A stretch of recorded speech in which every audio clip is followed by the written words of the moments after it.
I kind of like to be everything and nothing and anything. I like to be comforting, I like to be classical.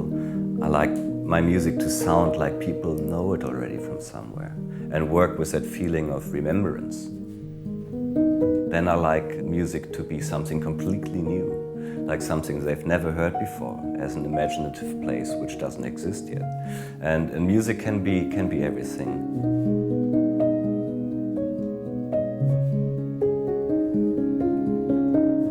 Hate, love, happiness, depression, being bored or being excited, everything together can be used for the music you do.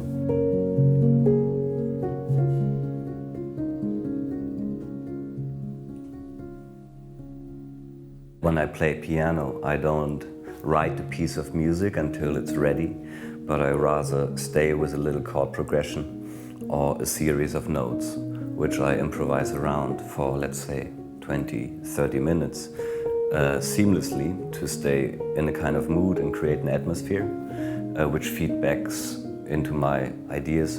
And afterwards, I would edit the best bits, like make a few cuts, put things together or delete a section and stick to that. And if that didn't work out, I wouldn't try it again because it gets old, you know, the emotion can't be repeated. And then I would rather do something completely different.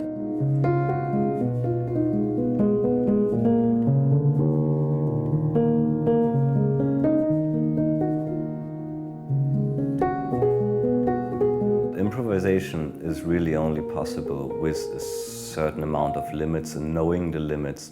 And the most beautiful thing you can reach when you improvise is when you step over the border of what you thought was possible. And this only happens once in a while.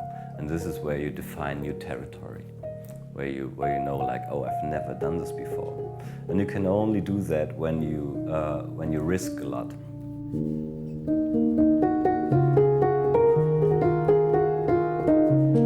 I think there's something beautiful about using kind of classical or like common instruments, but in a way so they become yours, very personally yours, and people can hear that you are playing them.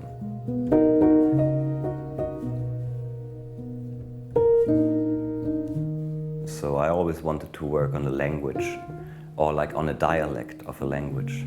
And the language could be the piano, but I speak my own dialect. And when people hear my music, the nicest thing to hear is that they hear it's me. Even though they don't know the song, just from the tone, from the sound, from the atmosphere. They say, oh, this must be Nils.